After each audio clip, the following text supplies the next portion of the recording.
जय हिंद, जय भारत। प्यार प्यार प्यारे देशवासियों, कैसे हैं?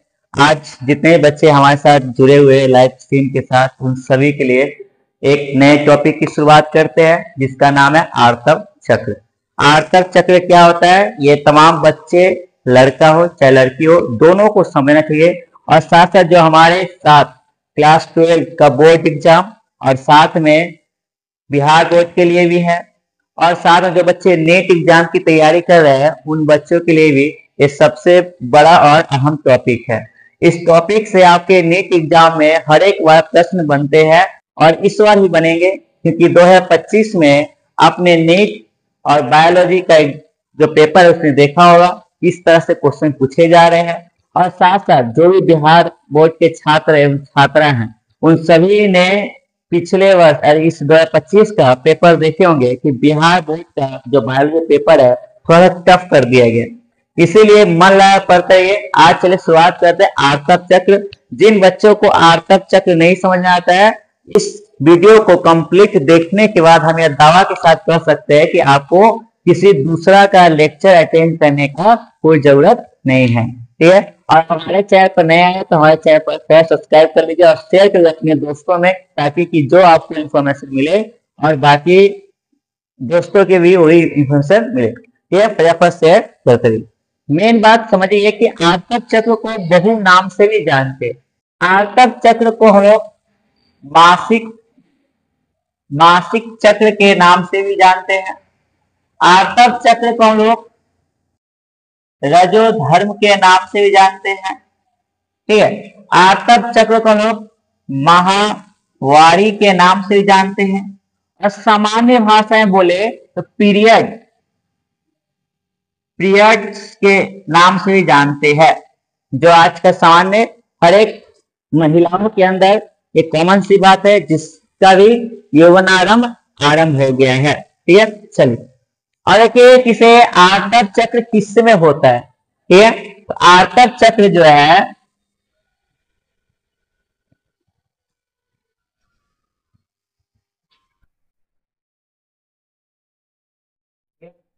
चलिए आर्तव चक्र किसमें होता है इसको हम समझ। देखिए आर्तव चक्र जो है एक प्राइमेट मादा के अंदर, किसके अंदर कहिए यार, प्राइमेट प्राइमेट मादा के अंदर यह आर्तव चक्र स्वभाव है। अब प्राइमेट्स मादा किसे कहते हैं ये हम समझते हैं। प्राइमेट्स मादा हम लोग कपिल, बंदर और मानव, इस तीन व्यक्ति को हम लोग करते हैं प्राइमेट्स मादा, जिसके अंदर आर्तव चक्र, जिसमें ऋतुस्राव, हाँ एक और नाम ऋतुस्राव, ये भी याद रखिएगा किसको हम लोग आर्तव चक्र को हम लोग ऋतुस्राव के नाम से भी जानते हैं। ठीक है, जिसमें महिला के योनि भाग से रक्त का स्राव होता है। क्यों होता है, इसलिए होता है, क्या कारण है, क्या इसका प्रोसेस है, इस सब हम लोग इस वीडियो में बात करने वाले हैं। ठीक है, अब ये समझिए कि आर्तव चक्र जो है प्राइमेट्स मादा के अंदर होता है। प्राइमेट्स मादा किसे कहते हैं, कपिल, बंदर, मानव, इस तीन व्यक्ति को छोड़कर बाकी किसी में भी आर्तव चक्र नहीं होता है। ठीक है, इस बात क्या है। आपके मन में यह प्रश्न आता होगा कि सर आपने कहा कि आर्तव चक्र जो है कपिल, बंदर, मानव, तीन व्यक्ति के अंदर है, बाकी जितने स्तनधारी है उसके अंदर कौन सा चक्र चलता है। जैसे कुत्ता हो गया, बिल्ली हो गए, हाथी हो गया, गाय हो गया, उसके अंदर कौन सा चक्र चलता है। देखिए आप इस तीन व्यक्ति को कहते हैं प्राइमेट मादा, और इसके अलावा जितना भी उसका कहते हैं नॉन प्राइमेट, नॉन प्राइमेट मादा बोलते हैं। जिसे नॉन प्राइमेट फीमेल भी बोलते हैं, इसे बोलते हैं प्राइमेट फीमेल। मानव बता फीमेल के अंदर होता है, उसका तो मत समझ लें। ठीक है, तो मानव कहने का मतलब इसे पुरुष मतलब सॉरी स्त्री, स्त्री के शरीर के अंदर आत्मिक चक्र होता है। ठीक है, इसे नॉन प्राइमेट्स में दुनिया भर इस तीनों को छोड़कर बाकी सभी सभी स्तनधारी,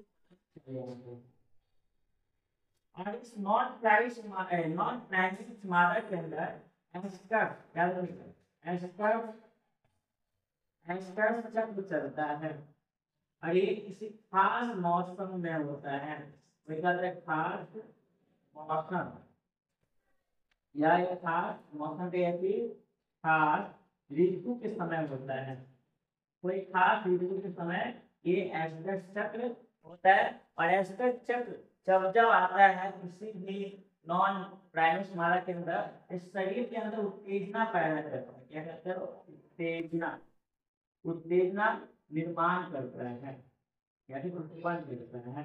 ये याद रखिएगा, उत्तेजना उत्पन्न करता है या फिर निर्माण करता है जब जब किसी भी नॉन प्राइमेट मादा के अंदर एस्टर चक्र की शुरुआत होता है। ये हर महीने नहीं होता है, ये किसी खास ऋतु के समय होता है। लेकिन हम लोग प्राइमेट मादा की बात करते हैं, ये हर महीने होता है। ये क्या होता है? हर महीने आठवां चक्र होता है। दूसरा कहिए, रजोधर कहिए, महाकारी कहिए, पीरियड्स कहिए, कुछ भी कहिए, बात बना। ठीक है? और ये कब शुरू होता है? तो प्राइमेट मादा में यह लगभग जो है 13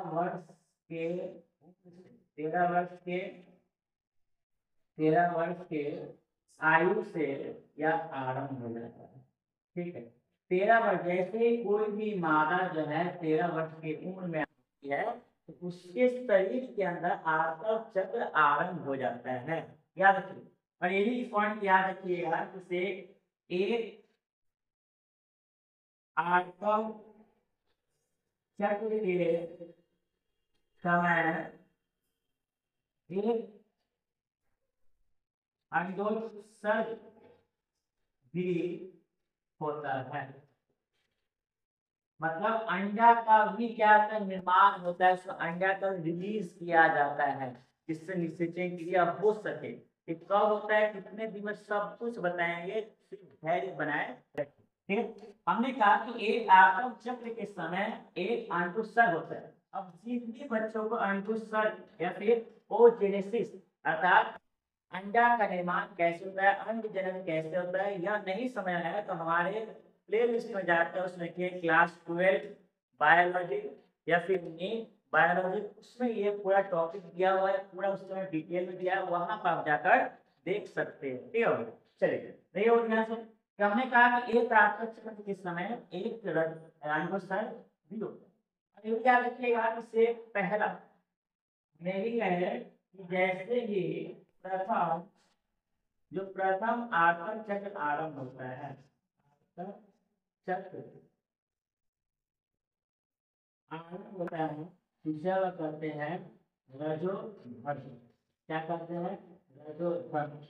जैसे ही किसी भी महिला के अंदर 13 वर्ष पहला आत्म चक्र आरंभ होता है उसके शरीर में, तो उससे हम कहते हैं रजोधर। हम थोड़ा सा समस्या क्या जानते हैं, छोटी जो बच्ची है 13 साल की बच्ची, उसको मालूम ही नहीं कि आत्म चक्र क्या होता है। उसके योनि भाग से, प्राइवेट जगह है, योनि भाग से रक्त स्राव क्यों हो रहा है, जिसके वजह से बच्चियां जो है गलत कदम उठा लेती है, गलत दवाई का सेवन कर लेती है, इसलिए आगे चलकर बहुत नुकसान भी होता है। तो ये अपने भाई बहनों या फिर अपने जो बेटी है या फिर जो भी पत्नी है, ये समझने की कोशिश कीजिए। ठीक है? जिससे आप भी समझ सके और उसके शरीर के अंदर क्या बदलाव होगी ये भी समझ सके। यदि आप पेरेंट्स है तो अपने बच्चों की तकलीफ समझिए, या फिर अपने भाई है, कोई बड़ी दीदी है, दीदी को खैर से मालूम रहता है, या फिर बहन है, जो भी वीडियो हमारे देख रहे हैं तो समझने की कोशिश कीजिए कि रजोधर या फिर आत्म चक्र हमारे शरीर में क्यों होता है। ठीक है? और ये सबसे बड़ा, ये तो नियमित है। और जैसे ही प्रथम आत्म चक्र है रजोधर, यह लगभग जो है 13 वर्ष की आयु में आरंभ होता है और 45 से 50 वर्ष के आयु में इस समाप्त हो जाता है। क्या होता है? 13 से 45 वर्ष की आयु में यह समाप्त होता है। और जब समाप्त होता है, इससे हम कहते हैं रजो निवृत्त। क्या कहते हैं? रजो निवृत्त कहते हैं। आरंभ हुआ रजोधर, खत्म होता है रजो निवृत्त। याद रखिए, ऑब्जेक्टिव के लिए सबसे इंपॉर्टेंट है, ऑब्जेक्टिव में क्वेश्चन पूछ सकते हैं। ठीक है? तो प्रथम आवर्तन चक्र आरंभ हुआ रजोधर। समस्या ये है कि कोई हमसे पूछे कि भैया आवर्तन चक्र की परिभाषा क्या है। आवर्तन चक्र की परिभाषा लिख सकते हैं, इसे जब प्रथम प्रथम आवर्तन चक्र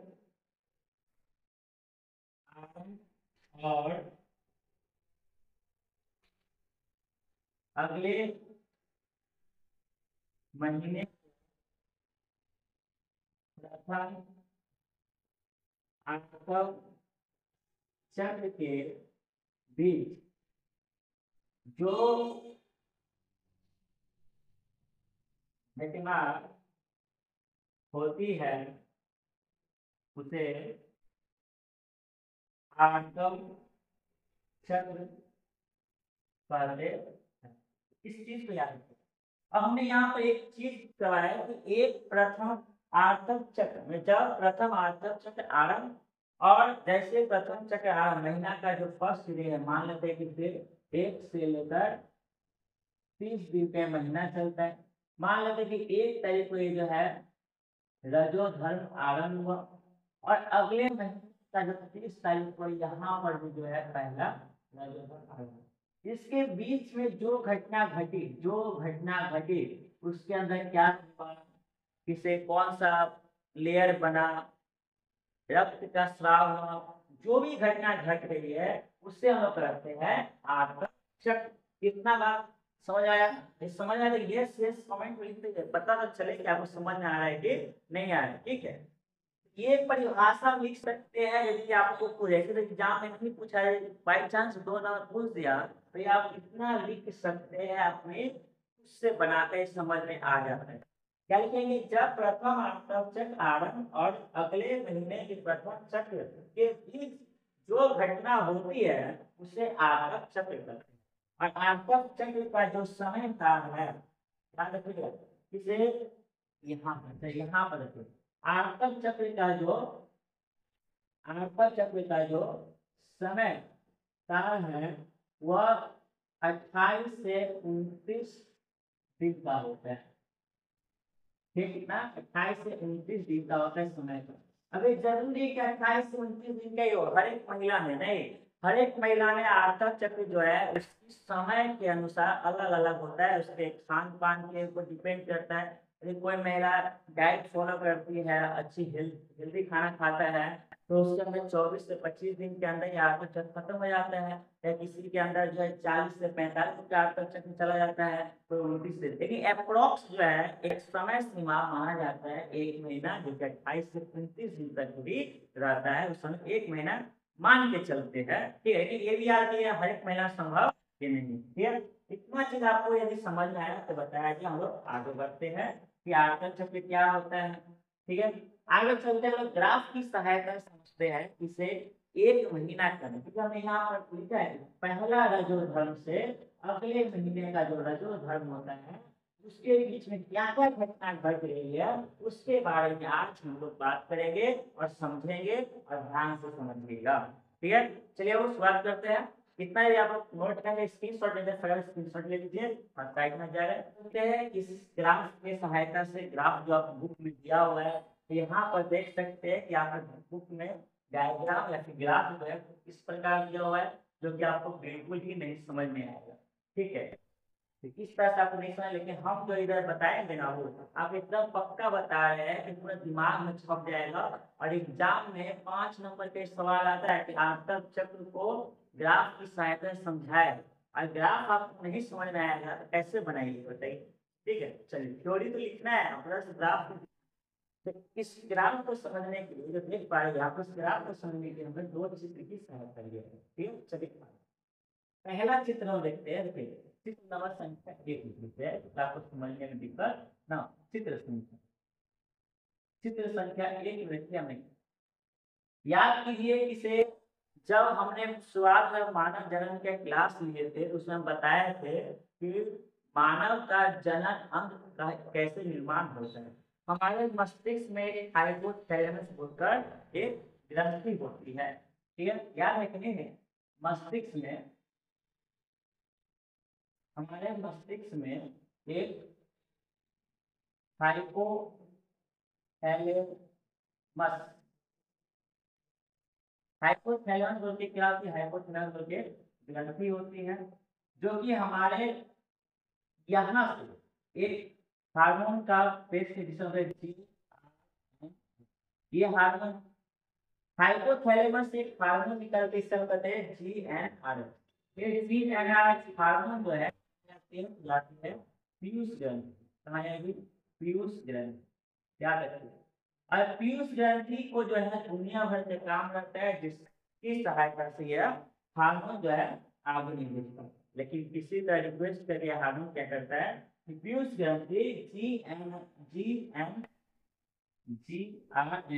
गोनाडोट्रोपिन रिलीजिंग हार्मोन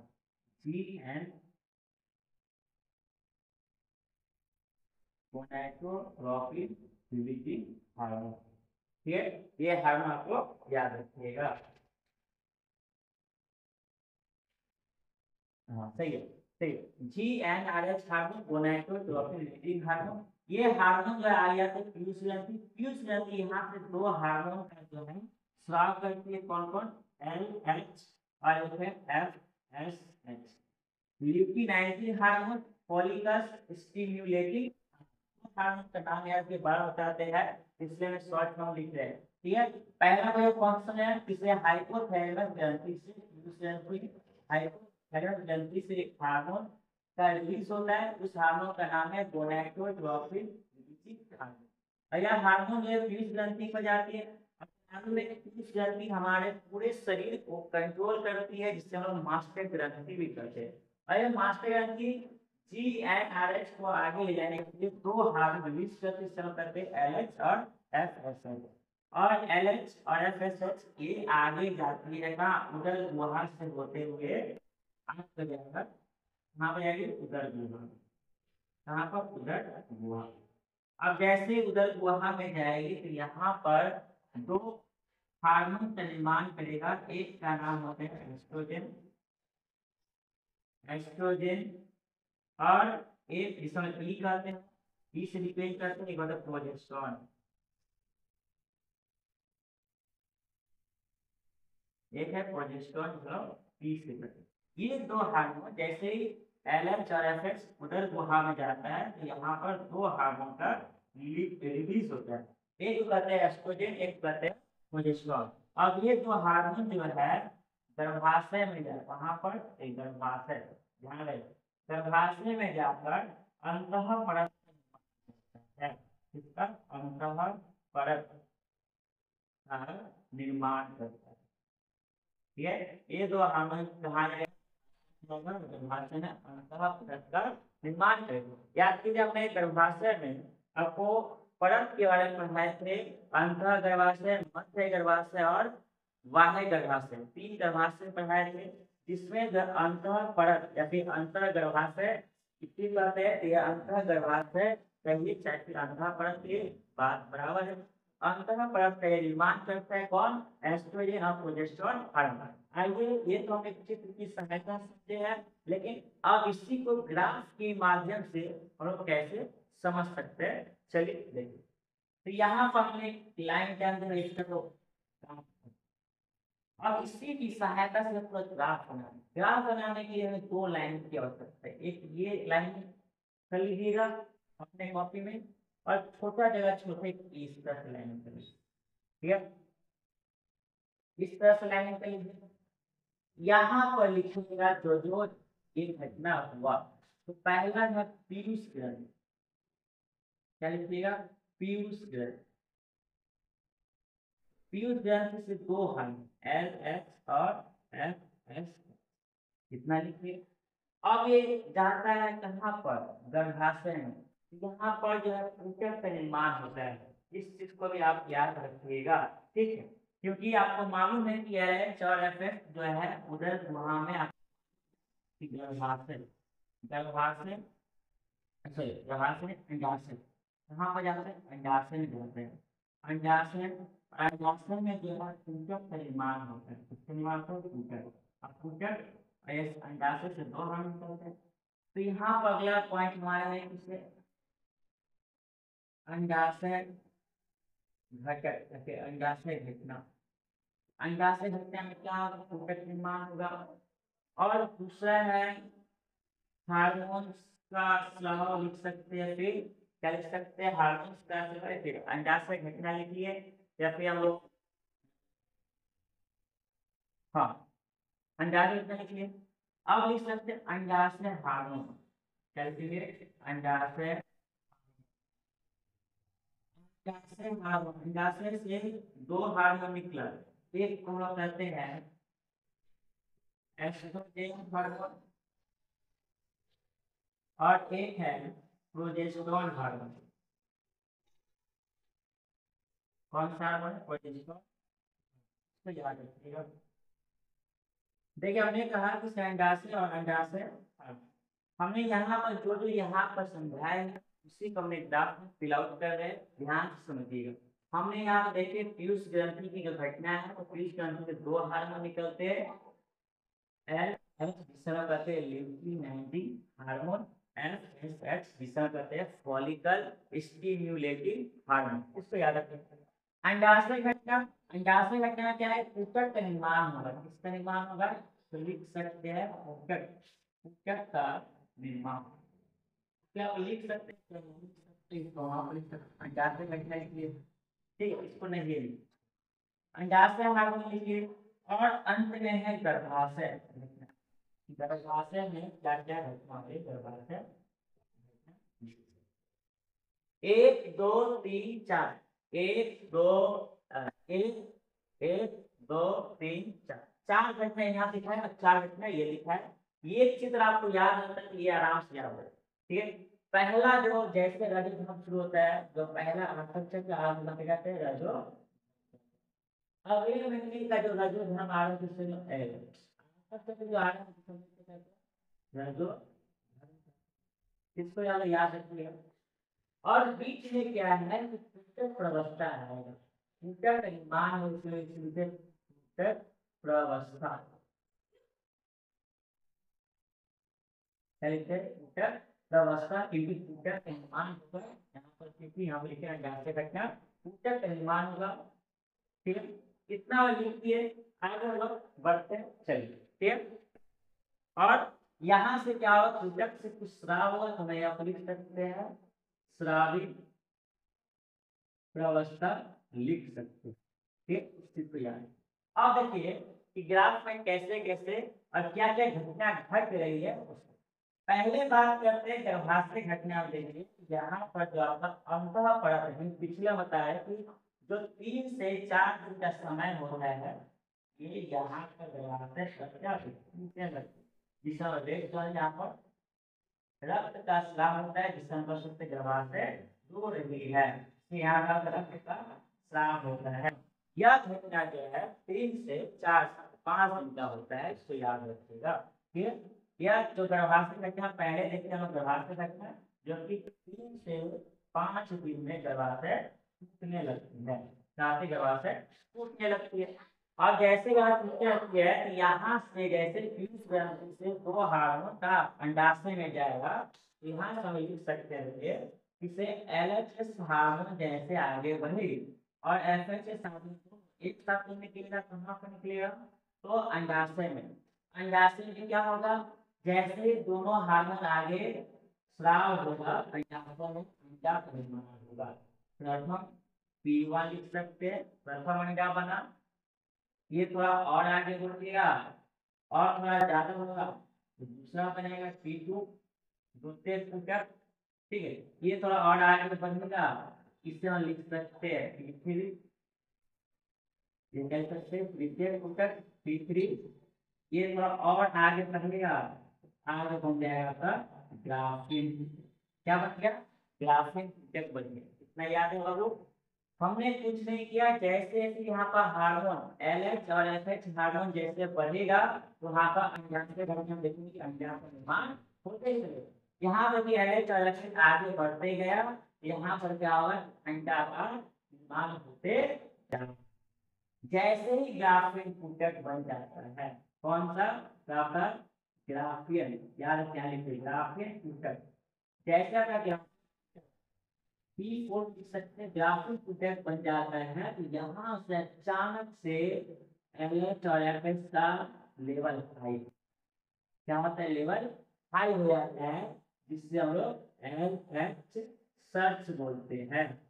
देखिए यहाँ पर एल एच और एफ एच दोनों का लेवल हाई हो जाता है, अचानक से क्या लेवल हाई हो जाता है, जिससे हम एल एच सर्च बोलते हैं। और जैसे दोनों का लेवल हाई होता है तो ग्राफीन प्रोडक्ट क्या होती है, फट जाती है। ये ग्राफीन प्रोडक्ट क्या है, फट जाती है, इसकी ऊपरी परत जो है वो क्या होती है, फट जाती है, और इसका भीतर का जो ऊतक है वो बाहर हो जाती है, जिसे हम कहते हैं अंडोत्सर्ग की क्रिया। क्या बोलते हैं, अंडोत्सर्ग क्रिया। अब ये जो अंड है या फिर अंडक, जिसे हम अंडक कहते हैं, जो अंड है, और यह अंड जो है गर्भाशय के माध्यम से होते क्या कहाँ चले गए, फैलोपियन ट्यूब में चले गए। ठीक है, जैसे यहाँ इसकी मात्रा बढ़ी तो यह क्या होता है, ग्राफीन फूटा फट जाए। अब जैसे ग्राफीन फूटा फट जाती है, यहाँ पर क्रिया हो जाती है, अंडा जो है कहाँ चले जाएगी, फैलोपियन ट्यूब में चल जाएगी, अंडाशय से निकल फैलोपियन ट्यूब में चल जाएगी। और देखिए कि यहाँ पर क्या होता है, अंडाशय भाग, क्योंकि जैसे ऊतक यहाँ बन रहा है तो यहाँ पर भी धीरे धीरे दोनों हार्मोन आगे बढ़ रहे हैं। क्या कर रहे हैं, तो दोनों हार्मोन बढ़ रहे हैं। ठीक है, ये भी हार्मोन बढ़ रहे हैं और ये भी हम, क्योंकि यहाँ जैसे अंडा निर्माण होगा वहाँ टेस्टोस्टेरोन या प्रोजेस्टेरोन बढ़ेंगे, दोनों भी क्या है, एस्ट्रोजन हार्मोन और प्रोजेस्टेरोन हार्मोन जो है आगे बढ़ रहे हैं। ठीक है, इस बात को याद रखिए। जैसे यहाँ पे एलेक्स, यहाँ पे राजा बनता है कि हम ही है राजा, तो एलेक्स सर्च जैसे हाई हो जाता है तो ग्लास में तक पड़ जाए। अब यहाँ से इसका जो बाकी जो बचा हुआ है कॉर्पस ल्यूटियम, ये अंडोस मतलब ग्राफिक ऊतक का ही बचे फैली है, क्योंकि इसके भीतर का जो अंडक था वो तो निकल गया, अब जो सिकुड़ा हुआ रहता है ग्राफिक ऊतक को सिकुड़ा हुआ रहता है, जिसे कहते हैं कॉर्पस ल्यूटियम। क्या कहते हैं, कॉर्पस ल्यूटियम, याद रखिए। तो कॉर्पस ल्यूटियम क्या है, तो कॉर्पस ल्यूटियम जो है ग्राफीन ऊतक का सिकुड़ा हुआ एक थैलानुमा संरचना है। इस चीज को याद रखें कि थैलीनुमा संरचना जो कि ग्राफीन ऊतक सिकुड़ा हुआ ऊतक से कॉर्पस ल्यूटियम कहते हैं। और इस कॉर्पस ल्यूटियम से जो है प्रोजेस्टेरोन हार्मोन का लेवल अधिक हो जाता है। कौन सा, प्रोजेस्टेरोन, प्रोजेस्टेरोन हार्मोन का लेवल बढ़ जाता है। जैसे इसका प्रभाव कम हो, इसका क्या होता है, एलिवेशन का प्रभाव यहाँ पर कम होता है, और यहाँ से एस्ट्रोजन और प्रोजेस्टेरोन का हार्मोन बढ़ता है। अब देखिए खेल यहाँ होगा, खेला होगा, प्रोजेस्टेरोन जैसे यहाँ पर कॉर्पस ल्यूटियम बन जाता है, अंडोत्सर्ग चल जाता है, तो प्रोजेस्टेरोन को दिमाग में एक ही बात घूमता है भैया कि अंडोत्सर्ग हुआ है, इसका मतलब इसे वहां पर निषेचन की क्रिया 100% किए है, तो ये अंडोत्सर्ग। अभी तो प्रोजेस्टेरोन जानता है ना, तो निषेचन होगा। अब वो सोचता है कि यहाँ पर अंडोत्सर्ग निकला है ना भैया, तो निषेचन क्रिया पक्का 100% होगा। यही कारण है यहाँ पर जो 3 से 5 दिन का जो है परत कितनी लगती है, ये 6 दिन से लेकर छठा दिन से लेकर परत बनती है, 6 से लेकर जो है 13 दिन तक वो परत यहाँ तो धीरे धीरे बन रहे थे, क्योंकि हमने पढ़ाए थे कि एस्ट्रोजन प्रोजेस्टेरोन क्या है, गर्भाशय का अंतों पर जो धीरे धीरे धीरे बनाएगी। और जैसे ही प्रोजेस्टेरोन का लेवल हाई होता है वो फटाफट बनाते हैं जल्दी जल्दी, क्यों, इसको मालूम है वहां पर निषेचन होगा, और निषेचन होने के बाद जो बच्चा जन्म लेगा, और बच्चा जो है वो अंतर्गर्भाशय में ही पलेगा, जिससे हम लोग बच्चे दानी भी कहते हैं। उसमें बच्चे का अंतर्गर्भाशय में ही पलेगा, यही कारण है फटाफट बनाने लगता है। तो यदि किसी भी व्यक्ति, जो भी कोई पुरुष चाहे महिला आपस में संबंध बनाते हैं, आठम चक्र के 6 से लेकर 13 दिन के अंदर कोई भी संबंध बनाते हैं, तो समझ जाइए कि उसका निषेचन बिल्कुल 100% जरूर होगा अंडाशय के साथ। ठीक है, अब यहाँ पर जो है 13 और 14 दिन जो है यहाँ पर बहुत सारा हार्मोन का रिलीज है, इसको मोटा बनाना है, इसमें बनता है क्या है, यहाँ पर पतला बनाएगा, इससे मोटा परत बनाने लगता है, और इसमें जो है ग्लाइकोजेन हार्मोन निर्माण होता है। कौन लिख दे रहे हैं, ग्लाइकोजेन हार्मोन होता है। किसका निर्माण होगा? ग्लाइकोजन। प्रोजेस्टेरॉन क्या करता है? ग्लाइकोजन 14वें दिन जो है, कब? 14वें दिन जो है ग्लाइकोजन हार्मोन का निर्माण कर देता है। परत इतना मोटी बना देता है, जब यहाँ बच्चा आए तो अपना जीवन जो 9 महीने का जो गर्भाशय के अंदर समय होती है और आराम से रह सके। ठीक है, कितना बात। तो पर अब मान लेते हैं एक प्रोजेस्टेरॉन को मालूम है कि निषेचन होगा, 100% मालूम है प्रोजेस्टेरॉन से ज्वाइंट सेल हुआ है तो निषेचन क्रिया 100% होगा। मान लो तो नहीं हुआ, क्योंकि आपको मालूम है कि आपका अंडा जो है, आपका अंडा जो है वो मात्र 24 घंटा ही वेट करेगा। क्या कहते हैं? 24 घंटा ही वेट। 24 घंटे के बाद यदि कोई शुक्राणु, ध्यान से, कोई शुक्राणु नहीं आता है, अंडा क्या होती है? नष्ट हो जाती है। है? तो नहीं हुआ तो क्या होता है? अब जैसे ही उधर कहाँ पर फैलोपियन की अंडवाहिनी कहते हैं, अंडवाहिनी, जैसे अंडवाहिनी में अंडा नष्ट हो जाता है तो कोलेस्ट्रॉल का मालूम चल जाता है कि भैया जिस उम्मीद में हम यहाँ घर बना रहे थे इससे आएगा, तुम्हारे बच्चे आएगा, यहाँ पर जन्म लेगा, लेकिन उस उम्मीद को पानी सूख जाता है। और जैसे ही वहां पर अंडाशय नष्ट होता है तो यहाँ पर प्रोजेस्टेरॉन का लेवल जाता है डाउन, प्रोजेस्टेरॉन का लेवल जाता है डाउन हो जाती है। जैसे प्रोजेस्टेरॉन का लेवल डाउन हुआ, क्योंकि यहाँ मालूम है कि अंतर्गर्भाशय जो है प्रोजेस्टेरॉन एस्ट्रोजन के वजह से ही मोटी बन रहे थे। अब जैसे ही प्रोजेस्टेरॉन का लेवल डाउन होता है तो यहाँ से 15 दिन से लेकर जो है ये टूटने लगती है, अंतर्ग्राह जाती है परत टूटने लगती है। यहाँ से परत, यहाँ से परत क्या है? धीरे धीरे धीरे धीरे ये क्रिया जो है 15 से लेकर धीरे धीरे जाती है, टूटने लगती है। अब उस समय ये आप यहाँ पर अच्छी तरह देखिए, ग्राफ में आप समझ पाइएगा। और ये ग्राफ देखिए इसके, ये ग्राफ देखिए आपके बुक में जो है एनसीईआरटी का जो बुक है उसमें जो ग्राफ दिया हुआ है आसमान जमीन का फर्क है। ठीक है, यहाँ पर आपको समझ आ गया कि परत क्या है? टूटने लगती है। इसी तरह से अगले राजस्थान में फिर से ही चक्र दोहराया जाता है, फिर 3 से 5 फिर से परत टूटती है, फिर से एंडोसर्ग होता है, फिर से इसका लेवल हाई होता है, फिर एंडोसर्ग होता है, कॉर्पस में फिर बनता है, फिर से वहां से प्रोजेस्टेरॉन हार्मोन का स्राव होता है। प्रोजेस्टेरॉन फिर वही उम्मीद में रहता है कि इसे यहाँ पर निषेचन होगा, अंडा गया है तो निषेचन होगा, और निषेचन होगा तो बच्चे हुआ, और बच्चे का रहना, खाना पीना, पालन पोषण सारा जो है अंतर्गर्भाशय में होगा। उसी उम्मीद को जो है अंतर्गर्भाशय की परत करने लगता है, लेकिन अंत में जब निषेचन क्रिया नहीं होती है तो उसके हाथ में निराशजनक जो लग जाता है, निराश तो अपने आप को तोड़ लेता है और फिर से अंत कर देता है। इसी तरह से एक पूरा 1 महीना जो है, इसलिए पहला रजोधर्म से दूसरा रजोधर्म घटना होती है, इसी को हम लोग कहते हैं आतप चक्र। आई होप इसे आप लोग को आतप चक्र अच्छी तरह से समझ में आया होगा। आप लोग फटाफट हाँ 2 बटन दबाने कितना समय लगता है? ठीक, तो यदि आप लोगों को समझ में आ गया हो तो जय बिहार जय भारत हमें फटाफट करिए, हमको समझ में आया कि आप कितना समझे। ठीक है, तो आज का क्लास यही आपका चक्र पर था। यदि आपको कहीं भी किसी प्रकार से दिक्कत लगा कि हाँ हमको यहाँ नहीं समझ आया, तो हमारे कमेंट बॉक्स 24 घंटे 7 दिन खुले रहते हैं, जब मन चाहे तभी कमेंट कीजिए। और उसका हमारा जो प्रजापति इंस्टीट्यूट है उसके जितने भी टीम मेंबर है उसके रिप्लाई देने में समर्थ रहेंगे, ऐसा हमें आशा है।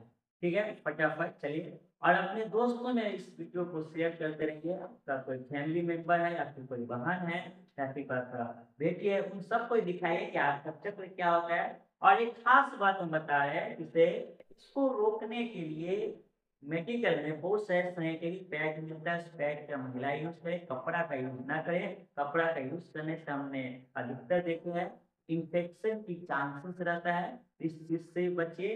ठीक है। और जो भी गंदे कपड़े का यूज कर रहे हैं उनको भी कहिए, और शर्माइए मत। ये नेचुरल चीज है, इस तरह आप शर्माइएगा किसी न किसी व्यक्ति के जान से खेल कर रहे हैं, बहुत बड़ी घातक चीज हो जाती है तब जब उस व्यक्ति को मालूम नहीं होता है। एक मार्केट में भी आता है सैनिटरी पैड, उस पैड का यूज कीजिए। जितनी भी तमाम महिला है, तमाम लड़कियां हैं, ठीक है। आई होप इस वीडियो को देखने के बाद आपको किसी प्रकार का कोई डाउट नहीं रहा हो। मिलते हैं अगले वीडियो में फिर अगले टॉपिक के साथ। तब तक के लिए जय हिंद, जय भारत।